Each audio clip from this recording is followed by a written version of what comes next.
আসসালামু আলাইকুম। সংবাদে আপনাদের স্বাগতম। এই মুহূর্তের বড় খবর, মধ্যপ্রাচ্যের রণক্ষেত্রে এবার যুক্ত হচ্ছে নতুন এক সমীকরণ। ৬,০০০ কিলোমিটার পাল্লার আন্তঃমহাদেশীয় মিসাইল ইলদিরিম হান প্রকাশ্যে এনে বিশ্বকে চমকে দিয়েছে তুরস্ক। আঙ্কারার এই আকাশছোঁয়া সামরিক সক্ষমতা নিয়ে তীব্র আতঙ্কে ইসরায়েল। বিস্তারিত দেখুন আমাদের আজকের বিশেষ প্রতিবেদনে। তুরস্কের প্রতিরক্ষা শিল্পের মুকুটে যুক্ত হলো নতুন এক পালক। সম্প্রতি ইস্তাম্বুলে অনুষ্ঠিত সাহা 2026 প্রদর্শনীতে তুরস্ক তাদের প্রথম আইসিবিএম বা আন্তঃমহাদেশীয় ব্যালিস্টিক ক্ষেপণাস্ত্র ইলদিরিম হান জনসমক্ষে এনেছেন।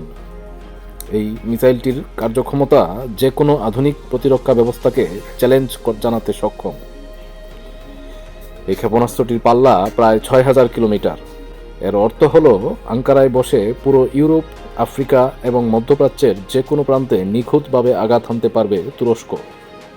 এর বিধ্বংসী গতি, এটি ম্যাক 9 থেকে ম্যাক 25 গতিতে ছুটতে পারে, যা একে বর্তমান বিশ্বের অন্যতম দ্রুততম মিসাইল এ পরিণত করেছে। হাইপারসনিক ক্ষমতা, এর অবিশ্বাস্য গতি এবং মাঝ আকাশে দিক পরিবর্তনের সক্ষমতা যে কোনো আধুনিক অ্যান্টি ব্যালিস্টিক মিসাইল সিস্টেমকে ফাঁকি দিতে সক্ষম।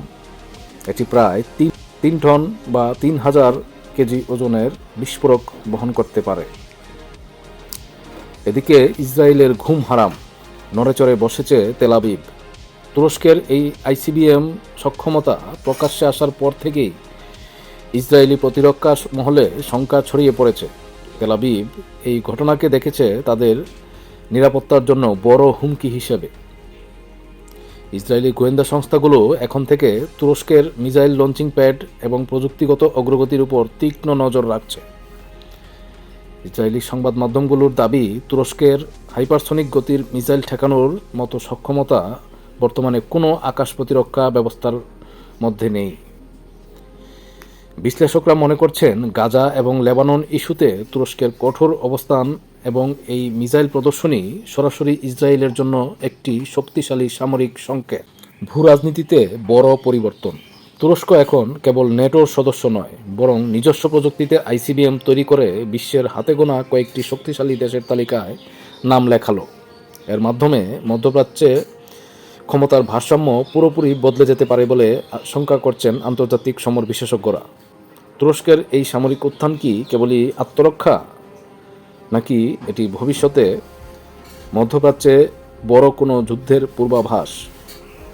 সময় বলে দেবে এর উত্তর। আমাদের সাথে থাকার জন্য ধন্যবাদ।